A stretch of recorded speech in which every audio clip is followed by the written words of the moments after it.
The broadcast is now starting. All attendees are in listen-only mode.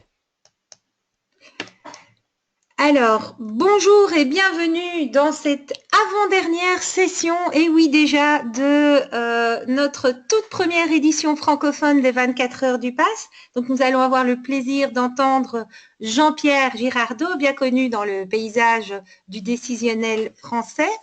Alors, avant de commencer la session, quelques petites informations techniques que vous connaissez peut-être déjà. Si vous souhaitez poser une question dans votre barre d'outils, vous avez des menus. Il y a un menu questions. Donc, les questions sont récoltées là et en fin de session, eh bien, le conférencier se fera un plaisir d'y répondre. Vous avez aussi la possibilité de zoomer sur votre écran si vous le souhaitez. Donc, si vous n'êtes pas complètement en full screen, vous avez une petite icône de zoom qui apparaît. Il y a aussi une petite icône de snapshot d'ailleurs. En fin de session, vous allez avoir un formulaire d'évaluation qui va s'afficher dans votre browser.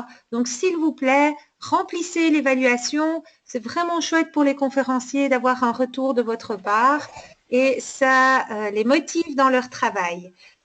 N'hésitez pas non plus à partager vos impressions sur Twitter, votre enthousiasme, votre joie, votre bonheur technique en utilisant le hashtag 24HopFrench et en mentionnant les communautés SQL Pass, Gus France, MS, la communauté de développeurs MS de Montréal. C'est grâce à eux que cet événement a été organisé et est possible. Voilà, alors à présent, nous allons tout simplement switcher vers l'écran de Jean-Pierre. Donc, je te donne la main et tu n'as plus qu'à partager ton écran. Bonjour à tous et à toutes. Donc, je pense que là, maintenant, vous devez visualiser mon écran. Donc, je vais passer sur mon PowerPoint. C'est parfait, je te confirme qu'on voit tout bien. Voilà. Voilà. Donc, je vais cacher la petite barre, là, moi. Voilà. Donc, l'objectif de cette conférence, c'est vous expliquer quel est l'éventuel intérêt de créer un entrepôt de données avec Power Query. Donc, on verra déjà, ça va se décomposer en deux sous-questions. C'est est-ce qu'il y a un intérêt aujourd'hui encore à créer un entrepôt de données? Et puis, deuxièmement, s'il y a un intérêt, comment on peut le faire avec Power Query et quelques produits complémentaires. Donc, juste un petit slide pour me présenter, pour ceux qui ne me connaîtraient pas. Donc, je suis, comme l'a dit Isabelle, consultant décisionnel, principalement sur la stack Microsoft, donc Power BI principalement aujourd'hui, mais aussi les produits plus classiques corporate comme SSAS, SSRS et SSIS. Et je suis aussi intervenant sur l'offre Pyramid Analytics, qui est une offre complémentaire à Power BI pour ceux qui ont des soucis de gouvernance ou de publication on-premise.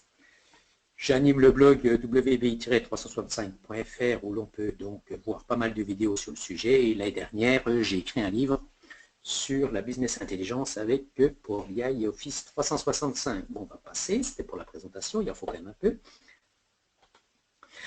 Donc, je pense que dans le public, vous êtes principalement informaticien, donc là, j'ai prévu quand même de faire un petit cycle BI traditionnel, un petit rappel. Donc, on part aujourd'hui de sources de données qui peuvent être diverses et variées, des bases de données SQL, Oracle et compagnie, des fichiers Excel, texte, CSV, des flux data, du big data, voilà, des sources très diverses.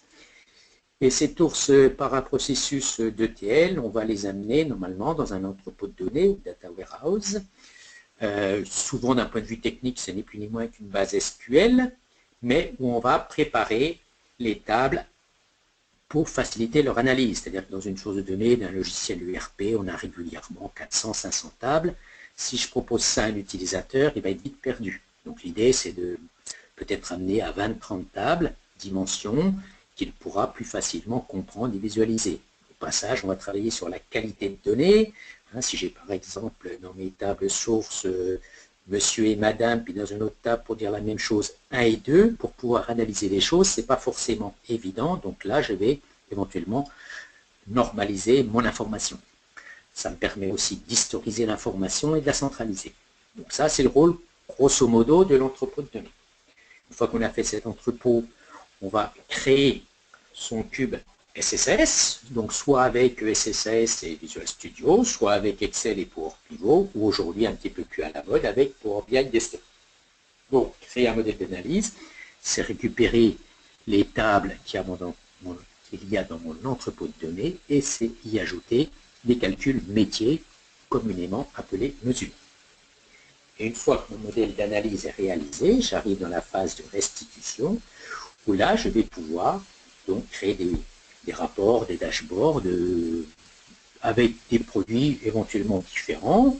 Excel, par exemple, qui sont utilisés, Power BI, version desktop ou cloud aujourd'hui, ou éventuellement un petit peu plus classique, mais tout autant performant, des rapports SSRS. Voilà le cycle un petit peu de la BI traditionnelle, où il y avait à chaque fois, grosso modo, un entrepôt de données. Aujourd'hui, ce qui se passe, c'est que depuis maintenant un tout petit peu plus d'un an, depuis le lancement de Power BI Desktop l'année dernière, l'entrepôt de données est quasiment complètement court-circuité. Donc la question c'est, est-ce que c'est une bonne idée? Est-ce qu'il faut en faire un, hein? Alors pourquoi déjà il est court-circuité? C'est pour deux raisons principales, que j'ai isolées, hein, il y a peut-être d'autres. C'est que d'un côté, toutes les démonstrations qui sont réalisées principalement par Microsoft et consorts, pour montrer la facilité du produit, qui peut aller chercher des sources de nature différente, et ben dans toutes les démos, on se connecte directement sur les sources de données. Et on fait le travail à partir des sources de données. Donc un utilisateur qui découvre Power BI Desktop, ben lui il se dit, ben oui, je vais chercher dans mes sources de données, puis je fais mon modèle. Puis la deuxième raison aussi, qui est certainement la plus importante aussi, c'est que Power BI Desktop rentre dans ce qu'on appelle la BI Libre Service, voire End User. Et donc là, les utilisateurs qui utilisent maintenant des produits comme Power BI Desktop, ben, ce ne sont pas forcément des informaticiens. C'est un contrôleur de gestion, c'est un analyste, c'est un responsable marketing. Et ce public, ben, lui, un entrepôt de données, grosso modo, il ne sait pas ce que c'est, hein, il n'y a pas d'informatique. Donc lui, il a vu les démos Microsoft, et ben, par mimétisme, il reproduit à peu près la même chose. Ce qui fait qu'effectivement, l'entrepôt de données disparaît complètement. Donc là, première petite démonstration pour situer le sujet et poser un premier cas métier. Donc je bascule sur... Voilà, donc là, pour ceux qui ne le connaîtraient pas aujourd'hui, c'est difficile d'y échapper. Petit rappel pour visualiser ce que je viens de dire. Donc là, je suis dans l'outil Power BI Desktop. Donc Power BI Desktop, j'ai des tables que j'ai reliées. Hein, et donc ces tables, là, je suis dans le modèle de données. Hein, en fait, elles proviennent de sources que j'ai récupérées avec la partie Power Query de Power BI Desktop. Et si je regarde dans ma source, voilà, en cliquant là, je vois que Access Database, en fait, ça, on voit cc.db. Je vais chercher mes données dans une table Access qui est directement ma base de données de mon logiciel de gestion. Donc là, typiquement, je vais chercher directement dans ma base de données transactionnelle, je me connecte, je prépare mes tables, ensuite, elles sont là, hein, les voici, je rajoute dessus des calculs métiers, comme ici par exemple le total chiffre d'affaires, hein, voilà, une instruction en langage DAX, j'ai créé ma relation et dans la foulée, je crée mes restitutions qui, comme vous le savez, peuvent être interactives. Donc, voilà, ça c'est typiquement, je n'ai pas quitté Power BI Desktop, j'ai tout fait avec le produit Power BI Desktop. Donc, c'est bien, c'est rapide, c'est performant. Alors maintenant, voilà, j'ai un client qui souhaite, m'a demandé un petit travail, il souhaite reconstituer une base de données des taux de change. Donc il m'a dit, bah, tiens, là je connais un site, il y a une table avec les taux de change, hein. Donc là par exemple, taux de change dollar canadien par rapport à l'euro, et là voilà, dans la partie basse, j'ai les 30 derniers jours, les taux de change des 30 derniers jours. Donc là je dis, ok, ben, je vais... Première réponse, ben, c'est pas difficile, un petit peu de Power Query, je récupère ça dans une table, Il n'y a rien de très compliqué. Mais mon client me dit, ah oui, mais je veux pas que les 30 derniers jours, je veux petit à petit constituer un historique des taux de change, et donc d'ici un an, je vais avoir en gros les 365 derniers taux de change. Là, tout de suite, ça se complique, puisque moi, aujourd'hui, je vais récupérer les 30 derniers jours, mais si je me reconnecte demain et que je relance ma requête Power Query, je vais de nouveau récupérer les 30 derniers jours. Par contre, il y aura un décalage de 1. Voilà donc ma problématique. Est-ce que je peux solutionner ça directement avec Power Query? Eh bien, la réponse, je vais basculer en mode PowerPoint.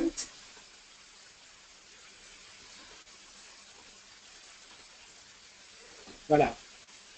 Ce que me demande de faire mon client, c'est dans une première étape, il faut que je puisse récupérer les données des 30 jours, 30 derniers jours. Mais pour pouvoir en faire l'historique, il faut que je puisse, après, dans une deuxième étape, les ajouter à une base historique. C'est-à-dire que là, j'ai les 30 derniers jours, et ici, petit à petit, je constitue l'historique, donc j'ai un petit process qui va ajouter seulement les taux des jours qui seront en différence par rapport à l'historique. Et puis, la troisième phase, c'est refaire mon modèle de données avec pour BI Desktop, pour Pivot, Excel ou mon outil. Voilà, simplement, j'ai un petit souci, c'est que nativement, Power Query, qu'on soit dans Excel ou dans Power BI Desktop, ne sait pas envoyer des données dans une base SQL. Donc, je ne sais pas envoyer des bases SQL, et de toute façon, sans entrepôt intermédiaire, je ne saurais pas faire ce travail, c'est-à-dire récupérer tous les jours, les 30 derniers jours, et en fait isoler à chaque fois le dernier jour pour l'ajouter à la base historique. Donc, comment je peux solutionner ça? Ça va être la démo numéro 2. Donc, je rebascule sur ma plateforme de démo. Donc, pour faire ça, je vais utiliser Excel, en fait. Voilà. Donc, je vais utiliser Excel, Power Query et un logiciel complémentaire que certains connaissent peut-être, qui s'appelle le Power Update. Donc, c'est un logiciel payant, comme beaucoup, pas très cher, puisqu'il est autour de 500 €. C'est de l'acquisition une fois, et ce n'est pas forcément par utilisateur, c'est plutôt par société ou par serveur. Voilà, Donc, comment je vais utiliser ce logiciel complémentaire? Je vais tout d'abord créer une requête Power Query qui va, vous le voyez ici, j'ai une petite table, parce qu'en fait, je veux gérer 5 monnaies, le dollar US, la livre, le yen japonais, le franc suisse et le dollar canadien. Donc, je veux pour ces 5 monnaies, tous les jours, récupérer les taux de change et petit à petit constituer ma table historique. Donc, j'ai fait une requête Power Query dans un premier temps. Donc, afficher des requêtes. Comment elle est constituée? J'ai créé une fonction Recucto, en fait, qui va analyser la requête et décoder ma table qu'il y avait dans mon site internet. Et puis après, j'ai une requête finale. Là, on va la regarder celle-ci. C'est juste pour vous montrer qu'elle est globalement assez simple. Ma source, c'est mes 5 lignes. En fait, je vais passer pour chacune des 5 lignes. Pour chacune, je vais appeler ma fonction Recucto. Ma fonction Recucto, j'y passe la colonne lien, c'est ni plus ni moins que mon adresse URL. Elle, une fois qu'elle récupère cette colonne lien, elle va récupérer le tableau des 30 lignes et elle le met dans elle le transforme pour l'avoir, voilà, donc quelque chose de propre. Là, je vois que j'ai les dollars US, et puis voilà, j'ai la livre, et si je descends, j'ai le franc suisse, le dollar japonais, ainsi de suite. Et à la fin, j'ai pris une certaine colonne et je change mes types pour avoir des colonnes fortement typées pour être prêtes à être exploitées. Voilà. Donc là, ma table, cette table-là, c'est une table que j'ai appelée STG taux de change, STG pour staging, pour table tampon, puisque dans cette table-là, il va y avoir que mes 30 derniers jours. Donc ça, c'est la phase 1. Maintenant, ce qu'il faut que je fasse, l'idée, c'est de dire, je vais faire un petit traitement que je vais faire tourner toutes les nuits. Qu'est-ce que va faire ce petit traitement? Il va actualiser ma requête Power Query. donc récupérer les 30 derniers jours. Dans la foulée, il va envoyer ça dans une table SQL. Donc pour faire ça, j'utilise Power Update. Et Power Update, il est constitué de deux modules. Un module, si je clique ici, vous voyez, je l'ai installé, donc c'est un add-in Excel. Hein. Ce module Update SQL Data, je clique dessus.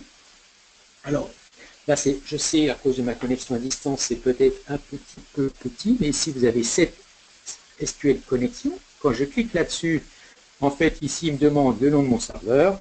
Ici, ma base de données, donc une table monnaie. Si on voit ici, j'ai ici une table, dans ma base SQL, une table monnaie. Voilà.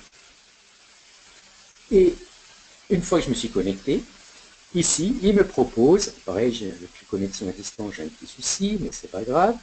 Ici, toutes les différentes tables que j'ai récupérées à travers mes requêtes Power Query. Ces tables, où elles sont, chaque fois que je crée une requête Power Query, je les envoie dans mon modèle Power Pivot. Hein, c'est une option que ça par contre de la requête Power Query. On peut envoyer le résultat dans une feuille Excel ou dans un modèle Power Pivot. On voit là le résultat de la requête dont je vous ai montré tout à l'heure.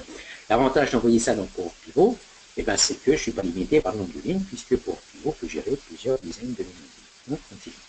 Donc là, cette table-là, c'est celle que mon SQLT va gérer. Donc là, je gère trois tables. Hein. J'en profite, j'ai fait déjà une table. Mais si je me concentre sur celle qui m'intéresse, c'est STGO. J'autorise l'envoi vers SQL. Hein, et voilà, et au passage, ici, Truncate, donc je remets à 0 à chaque fois ma table temporaire. Donc une fois que j'ai réalisé cette petite configuration, je peux, là, ici, vous avez un bouton Run Update. Ça vous permet éventuellement, en temps réel, de lancer l'envoi dans la base SQL. Hein, mais moi, ce que je veux, c'est le planifier. Donc, une fois que j'ai fait ça, je ferme, j'enregistre mon Excel avec ma configuration. Je le ferme. Et je lance Power Update. Donc, c'est le même produit, simplement c'est l'option principale, puisque Power Update, à la base, c'est un produit qui permet d'automatiser le rafraîchissement de modèles Power Pivot ou Power BI desktop. Hein. Donc ça, c'est intéressant pour des gens qui veulent rester on-premise éventuellement, donc qui ne peuvent pas utiliser les gateways. Hein. Là, je peux automatiser tout le processus. Alors, comment ça fonctionne? C'est très très simple. Voilà, là, j'ai créé une tâche récup monnaie. Donc, récup monnaie, c'est une tâche qui va récupérer mes taux. On va la modifier, comme ça permet de voir les différentes étapes. Donc, si je clique sur ici Edit, bon, ça c'est son nom, rien d'extraordinaire. Là, vous voyez, je peux définir la fréquence à laquelle je veux que s'exécute cette tâche. Donc là, je l'ai mis quotidienne. Quand est-ce que je veux qu'elle démarre? Je veux qu'elle tourne tous les jours. Je pourrais éventuellement lui demander de tourner toutes les heures. Voilà, une fréquence différente. Je lui dis que la destination, donc là, moi, ce que je veux, c'est envoyer mon résultat dans un dossier. Hein, mais au passage, vous pouvez actualiser un modèle Power Pivot, l'envoyer dans une bibliothèque SharePoint ou Office 365. Vous pouvez envoyer, j'utilise ça régulièrement, vers et mettre à jour un serveur tabulaire, hein, ou vous pouvez aussi mettre à jour des modèles Power BI. Donc là, moi, ce qui m'intéresse, c'est de mettre à jour mon fichier Excel. Je veux mettre à jour un seul fichier. On peut mettre à jour un classeur complet. Ici, ben, c'est le nom de mon fichier que je vous ai montré, là, avec mes requêtes. Je l'enregistre dans le même dossier, donc en fait, ça va faire un annulé remplacé, mais entre-temps, quand il aura été mis à jour. Next. On peut éventuellement lancer des modes pour avant, après. Et là, on peut aussi configurer des envois de mail pour savoir si la tâche est bien ou mal terminée. Et voilà, finish, c'est fini. Voilà. Donc, ma table est planifiée. À partir de là, je peux donc soit attendre qu'elle s'exécute à la date planifiée, soit je peux toujours la lancer run now à tout moment. Donc, pour l'avoir fonctionné, ici, j'ai ma table STG. Hein. Là, j'ai ma table permanente. Ma table permanente, vous voyez, si je fais un select, c'est pour qu'on puisse vérifier. Mes valeurs les plus récentes sont au 16 septembre. Si je retourne sur mon site ici, on a des valeurs au 21, au 20 et au 19. Donc moi, ce que je vais faire, c'est lancer ma tâche, et après on ira voir si ça s'est bien mis à jour. Donc, comme je vous l'avais montré, il y avait une première étape que va exécuter la fonction PowerUpdate, c'est donc actualiser mes requêtes Power Query de mon tableau Excel, les envoyer dans le modèle Power Pivot et dans la foulée, grâce au SQL Update, les envoyer dans ma base STG. Par contre, il reste la phase 2. La phase 2, c'est passer de ma table STG vers ma table taux de change, c'est-à-dire ma table où il y aura l'historique de mes taux. Pour ça, j'ai réalisé un petit script SQL qui est, bon, pour l'exemple, très simple, puisqu'en fait, là, dans cette partie-là, je supprime les taux qui existaient déjà par rapport à ma table STG, c'est les taux disponibles en ligne, voilà.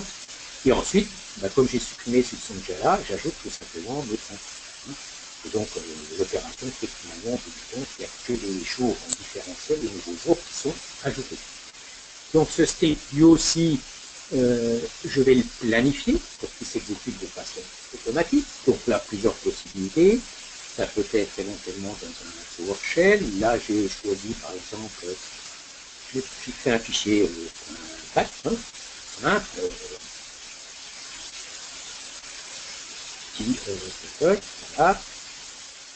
qui lance ni plus ni moins une commande SQL CMD et qui lance mon script. Chose assez basique pour l'exemple, mais c'est pour montrer qu'on peut faire des choses très compliquées. Dans le staff scheduler, j'ai planifié, et voilà, donc là il va s'exécuter. Donc, allez, c'est parti, on va lancer nos deux tâches. Donc, je retourne dans mon PowerUpdate. Petite monnaie, je le lance. Ouais. Donc là, en fait, il est en train, qu'est-ce qu'il va faire en arrière-plan? Il va ouvrir le fichier Excel, il va le lancer, il va actualiser les données et il va donc mettre à jour les tâches. Donc ça prend un petit temps. Donc pendant que ça s'exécute, je vais repasser un autre slide pour la suite de la partie, on va dire, théorique. On viendra voir dans quelques minutes le résultat.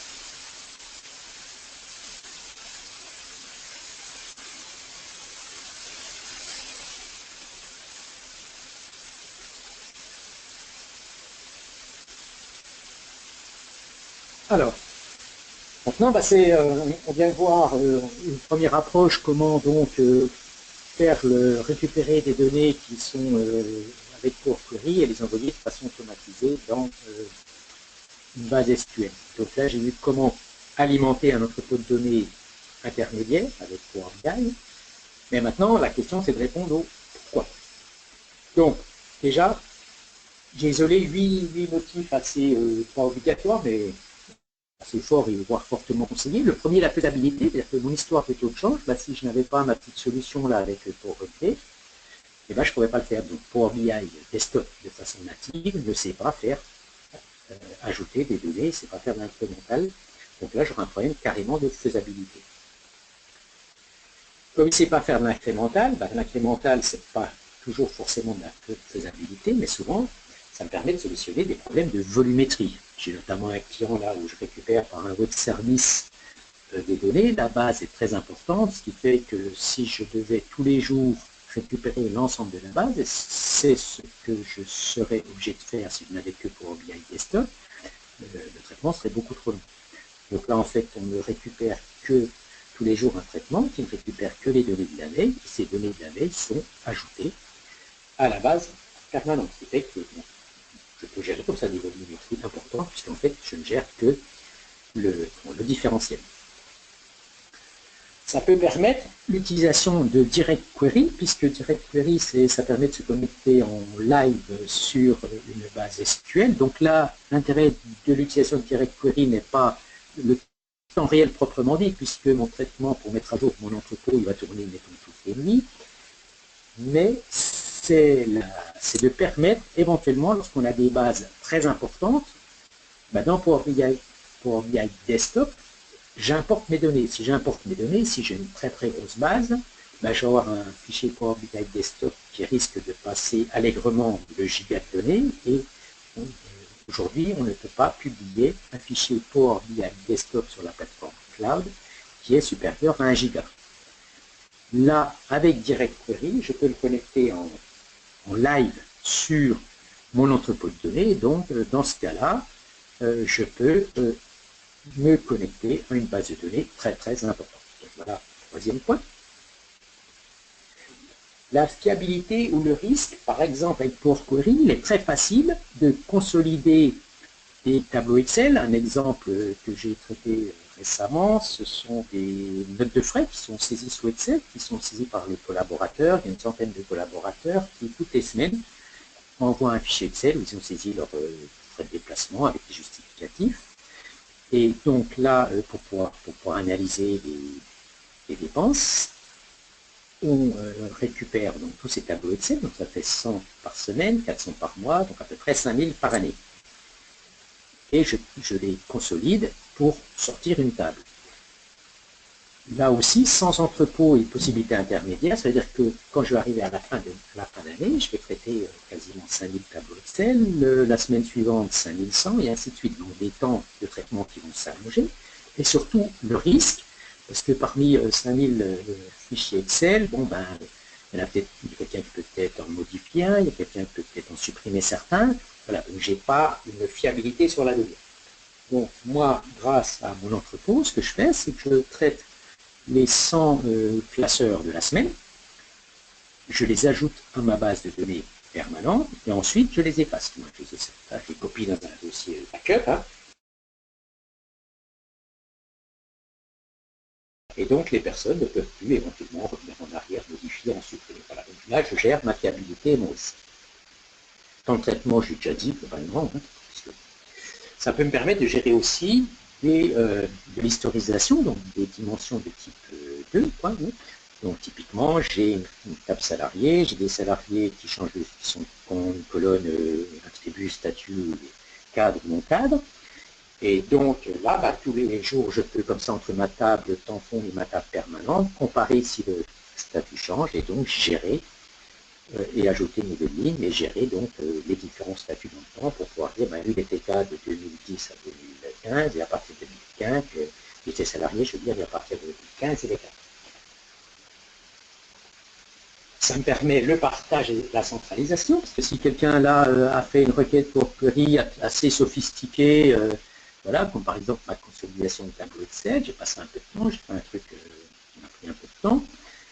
Et ben si j'ai fait ça dans un Power BI Desktop, ben, je l'ai fait pour moi et personne ne peut en profiter. Là, comme cette table, je l'envoie dans ma base SQL, et ben après, ben, il suffit de communiquer, mais n'importe qui peut venir, bien sûr avec les droits, hein, se connecter à ma base SQL. Donc là, on va faciliter aussi le partage de l'information et la capitalisation sur les requêtes Power Query qu'on aura créées. L'évolutivité, ben ça m'est arrivé chez un client cet après-midi, donc c'est quelque chose qui, je suis quasi en live. J'avais un client qui avait fait un beau modèle pour BI Desktop, hein, et puis il commence à me montrer, il veut faire une mise à jour, et puis là, erreur, ben, et après il se renseigne, ben, son équipe d'informaticiens avait complètement modifié les bases de données sans le prévenir. Hein. Donc, là, bah forcément, ça casse de partout. Avec mon entrepôt intermédiaire, en fait, j'ai une couche, mine de rien aussi, d'abstraction entre mes bases sources et mon modèle d'analyse. C'est-à-dire que même si on modifie mes bases sources, bien sûr, l'alimentation ne fonctionnera plus, donc je ne la corrigerai pas, mais mon modèle de données avec les mesures, les calculs, lui, ne sera pas touché. Alors que dans Power BI Desktop, si vos tables sont cassées, éventuellement elles disparaissent, elles n'existent pas, toutes les mesures, tout ce que vous avez fait est perdu. Il faut tout refaire. Là, on a juste à refaire la partie alimentation de l'entrepôt, hein, pointer sur des nouvelles tables, renommer, mais on va garder la même structure en sortie, et comme ça, très facilement, je peux partir sur de nouveau avec mon modèle existant. Hein. En passant comme ce que j'ai aussi, comme les données et les tables que j'ai récupérées, je les ai mis dans une base SQL, ça peut permettre à d'autres applications, même des applis métiers, de pouvoir aussi les utiliser. Pas forcément que dans des approches BI, on ne sait jamais. Voilà, donc les 8, comment dire, avantages ou fonctionnalités ou cas d'usage où il est intéressant de créer un entrepôt de données intermédiaire. Peut-être le plus important ou celui qui sera dans tous les cas très intéressant, pour moi c'est le dernier, c'est-à-dire que même si j'ai des petits volumes, même si ça ne bouge pas, le truc c'est que le dernier, l'évolutivité, ben voilà, on a fait un truc, demain c'est évolue, demain on rachète une société, on change de système, on n'est plus sur le Excel, on est sur de la base SQL.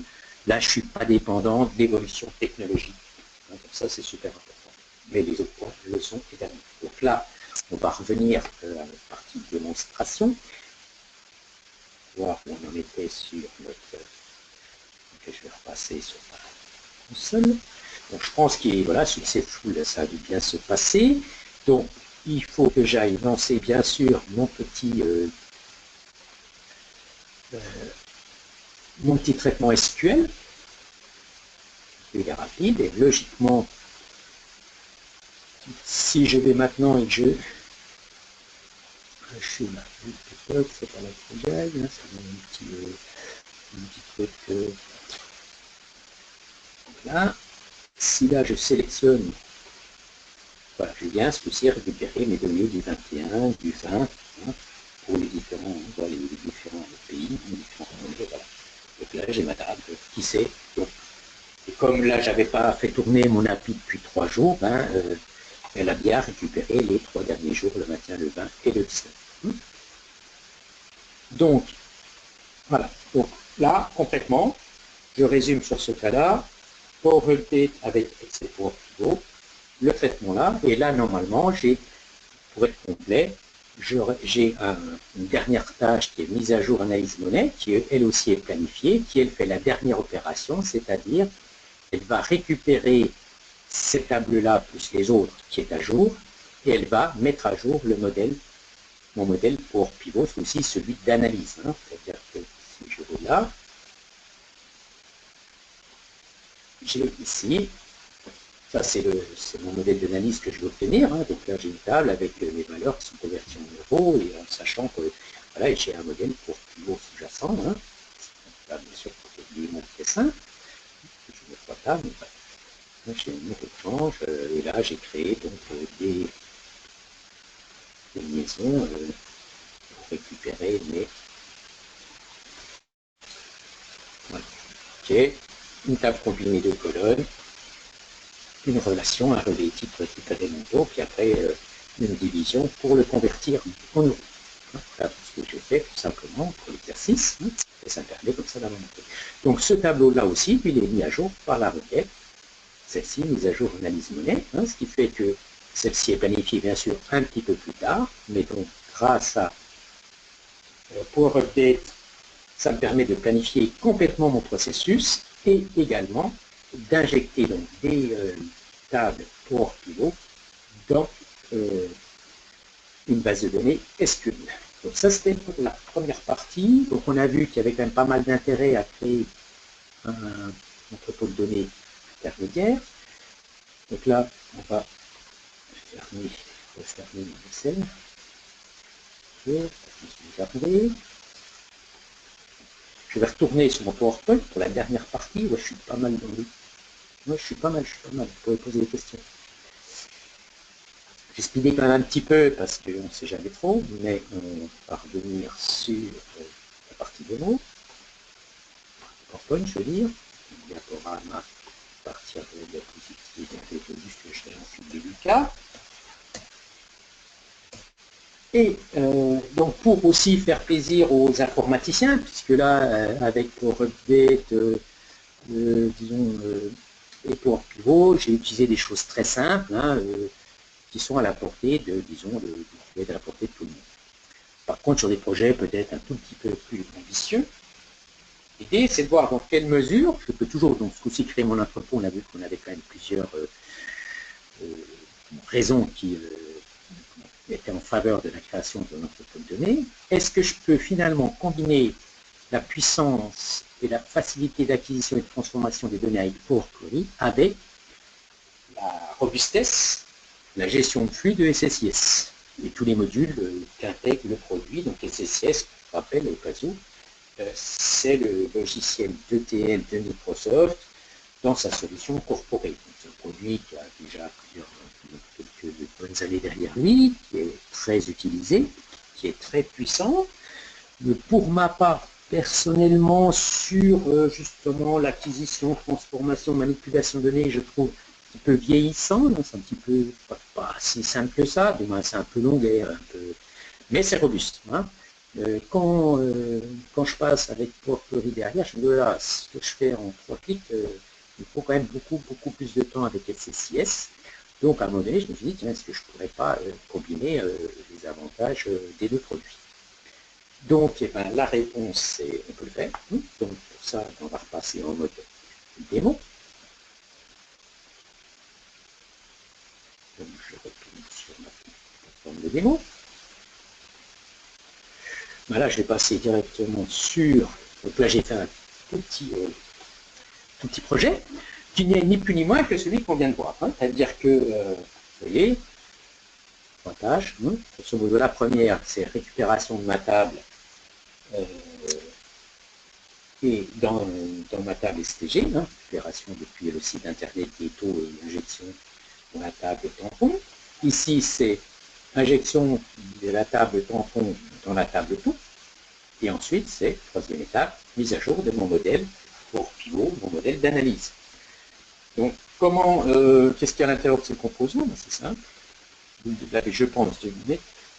Et bien là, simplement, ben, je vais lancer requête et je vais passer en argument la tâche qui a été configurée ici. Donc là, ben, il fait exactement ce qu'on vient de voir, simplement c'est piloté par SSIS, et ça permet donc derrière à SSIS de pouvoir éventuellement gérer les flux s'il y a une erreur, voilà, de faire des choses plus sophistiquées. Ici, ben, ni plus ni moins que je lance mon script, ETL, donc c'est celui qu'on a vu fonctionner, qui va faire la mise à jour, qui va passer de la table STG à la table permanente. Et puis la dernière, ben, c'est de nouveau, je relance mon update avec la requête mise à jour analyse numérique. En fait, là, simplement, ce que avant j'avais fait avec le planificateur de tâches et où là les choses sont assez distinctes, ben, là-dedans SSIS, je peux rentrer ça dans un flux beaucoup plus conséquent. Puis comme il y a bien sûr, pour ceux qui connaissent plein de possibilités, récupérer les données de QFTP, vider, je parlais des consolidations d'Excel, je peux vider mon dossier Excel ou déplacer les Excel une fois que c'est traité dans un autre dossier. Voilà. On peut faire tout un tas de traitements complémentaires. Lorsqu'on a des anomalies, injecter les lignes en erreur dans une autre table. Il y a plein de choses qu'il est possible de faire. Mais là, c'était pour montrer que je peux en plus, à l'intérieur de mon process SSIS complet, très bien intégrer des mises à jour de données qui sont traitées avec Power Query. Alors, ben, on va essayer de le faire fonctionner. Alors, ce que je vais simplement faire pour qu'on voit que ça fonctionne, là, je vais supprimer, mettons, les données tout bêtement du 21, par exemple. OK. Ce qui fait que maintenant, voilà, j'ai toutes les données du 20. Je vais retourner. Et là, je vais lancer. Donc là, bah, il lance le traitement, c'est l'étape 1 qui est un petit peu plus longue, c'est celle qui va récupérer sur Internet et ainsi de suite. Donc ça prend un petit temps. Donc par contre, je souligne à ce moment-là que en début d'année dernière, Microsoft avait normalement dans sa roadmap prévoyait d'intégrer dans SSIS la gestion de Power Query. Comment on ne savait pas trop, mais normalement ça devait être intégré. Puis en mai dernier, ça a été retiré, donc c'est quelque chose qui reviendra. Donc ça montre que pour Microsoft, à un moment donné au moins, il y avait du sens. Peut-être qu'ils n'étaient pas prêts, mais là donc ça permet, en attendant peut-être que dans une future version ce soit complètement intégré, ça permet donc de pouvoir éventuellement gérer donc, des mises à jour de modèles Power Pivot à travers SSIS. Voilà, c'est terminé, les deux premiers sont faits. Le dernier, donc c'est la mise à jour de mon modèle d'analyse. Et comme ici ma table taux a déjà été gérée, je peux très bien aller voir si ça s'est bien passé, parce que maintenant, si je viens là, je ne vais pas avoir récupéré le 21. Voilà, j'ai bien mon 21 septembre qui a récupéré. Voilà, la démo, la partie démo a fonctionné. Donc, quand on est conférencier, on est déjà content qu'on a passé les étapes. Hein, c'est déjà ça, un soulagement. Donc, si je retourne sur là, ben là il va avoir quasi, voilà, hein, feu vert partout. Voilà, mon traitement est terminé. Donc, je vais repasser en mode PowerPoint. 40, je suis bien, parce qu'on va passer à la partie diaporama. Donc en synthèse, ce qui est pour tenir, c'est pour moi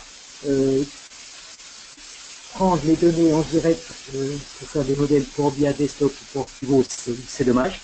C'est pas sécure, c'est pas évolutif, ça ne permet pas de gérer tous les cas, hein, parce que aujourd'hui on n'a peut-être pas de volume, on n'a peut-être pas besoin d'incrémental, mais dans 3 mois, dans 6 mois, les utilisateurs ils vont commencer à apprécier les dashboards, les tableaux de bord, ça va se répondre dans l'entreprise, donc les demandes, les questions vont arriver, et tôt ou tard, vous serez confronté à des problèmes de volumétrie, d'historisation, de cas un petit peu farfelus, entre guillemets. Hein. Donc, moi, je préconise à mes clients de passer par un entrepôt de données, hein, c'est intermédiaire, c'est par rapport au fait qu'aujourd'hui, il est pour circuiter, donc revenir dans un cycle finalement peut-être plus traditionnel, mais par contre de le faire avec des outils où c'est assez facile et rapide à faire, comme Power Query. Et derrière, l'idée, c'est tout ça, bien évidemment, on ne va pas tous les matins faire le travail à la main, c'est de pouvoir automatiser tout ce processus. Donc, soit pour ceux qui n'ont pas forcément SSIS, la maîtrise ou les licences, au minimum, il suffit du logiciel Power Update et après, avec le planificateur de tâches, on peut faire les choses. Hein. Et puis, pour des projets peut-être un petit peu plus conséquents, avec un peu plus de contrôle, et bien là, on peut donc, comme on vient de le voir, combiner la puissance de SSIS avec la souplesse de manipulation et d'acquisition de données de PowerPoint. Voilà pour ma conférence. Pour ma partie, moi, j'en ai terminé. J'espère que ça vous a intéressé. Et donc, s'il y a des questions, c'est le moment.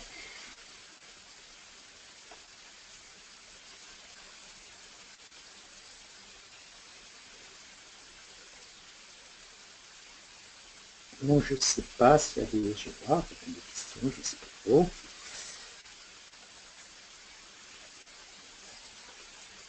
Alors, j'ai une question là, jaune.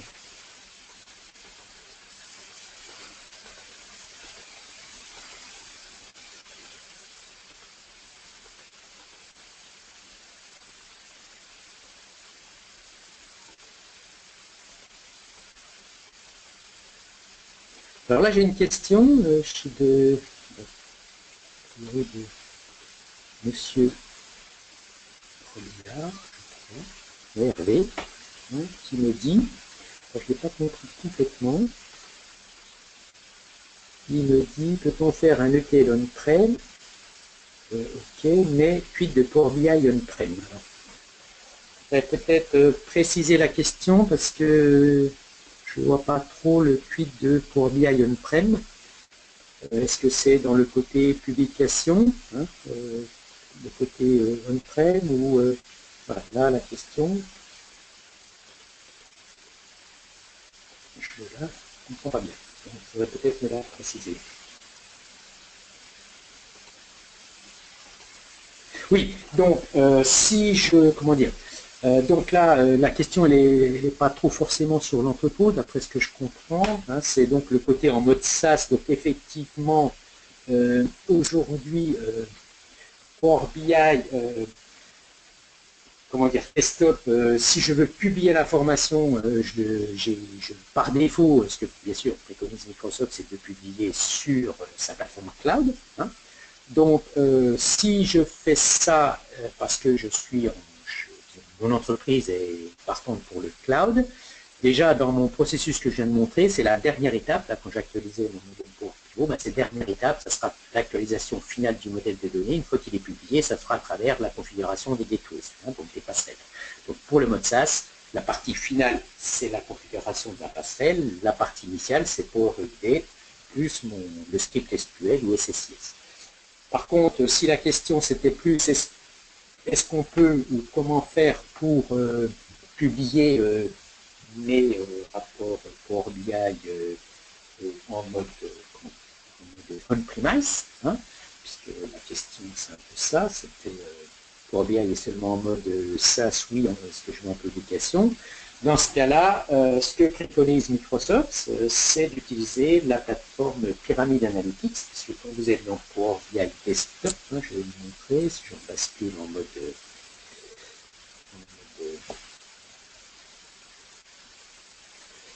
démo. Donc, c'est là. Quand vous êtes dans Power BI Desktop, ici dans Fichier publier, on peut publier sur Power BI plateforme cloud ou sur Pyramid Analytics. Donc, Pyramid Analytics, bien sûr, il faut acheter les licences, il faut installer ça sur un serveur, mais après, ça permet de publier des modèles Power BI directement et on peut y accéder en mode full web ou à partir d'applications mobiles puisque le produit supporte des applications mobiles. Pareil, mon processus de récupération des données en amont, de mise à jour d'un entrepôt de données, tout ça se fait de la même façon. C'est simplement la partie. Et la partie finale, on peut l'automatiser, mais dans ce cas-là, j'utilise toujours Power Update, mais je lui dis de publier sur un serveur SSAS et sur lequel viendra se connecter la solution Pyramid Analytics, par exemple, si je veux tout automatiser. Alors, je ne sais pas si j'ai répondu à la question, si j'ai bien compris, donc je vais revenir en mode sur la partie, voilà, si j'ai répondu à la question.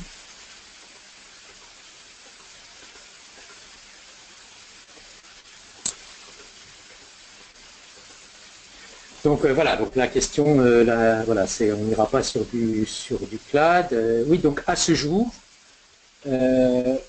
effectivement, Pyramid Analytics est la seule solution qui permet de publier des rapports Power BI sur une solution on-prem. Microsoft annonce dans sa roadmap éventuellement de pouvoir prochainement, mais prochainement c'est peut-être dans 6 mois, c'est peut-être dans 18 mois, c'est pas trop, de pouvoir publier les données sur une plateforme reporting services, donc en on-premise. Donc par contre, donc, déjà on n'a pas de visibilité, on ne sait pas quand, on ne sait pas exactement ce que ça fera. Pyramide aujourd'hui est opérationnelle et en plus, au-delà du on-prem, il apporte plein de solutions de gouvernance qui ne sont pas aujourd'hui et qui ne seront pas gérées dans l'éventuelle prochaine version de Microsoft. Donc dans tous les cas, je ne dis pas qu'il faut y aller, mais je dis que ça peut être intéressant d'assister à une présentation éventuellement de la solution Pyramide. Alors pour info, si vous avez l'occasion d'aller au Tech Days, il y a un stand Pyramide et éventuellement, c'est moi qui anime des formations et des présentations sur ce stand, donc je pourrais éventuellement vous montrer la solution et voilà, c'est peut-être une possibilité. Donc y a-t-il... Oui, Isabelle ? Pierre, je suis absolument désolée, mais mon micro s'était mis sur un autre, donc j'ai eu un petit souci dans mon paramètre audio, mais je vois que tu t'es débrouillé pour les questions. Ben, j'en ai vu une, donc j'ai essayé de répondre à disons, la question de je crois c'est Hervé Robillard. Oui, voilà. Je ne sais pas, voilà. Oui, je pense pas qu'il y en ait d'autres. Voilà. Donc, a priori, il m'a mis que j'avais globalement répondu à sa question. Oui, je pense qu'on est bon, donc voilà. Et c'est super, c'est super. Donc, et voilà, je pense qu'on va pouvoir clôturer cette session-ci en te remerciant chaleureusement pour ta disponibilité et les informations que tu nous as données. Et donc, si j'entends bien, tu seras présent à Expérience où les gens pourront venir te voir Voilà. ou sur ton blog. Hein? Ou sur mon blog. Voilà. Parfait. Voilà, donc merci à tous ceux qui étaient présents et puis bonne continuation à tout le monde et bonne soirée. Merci beaucoup. Au revoir.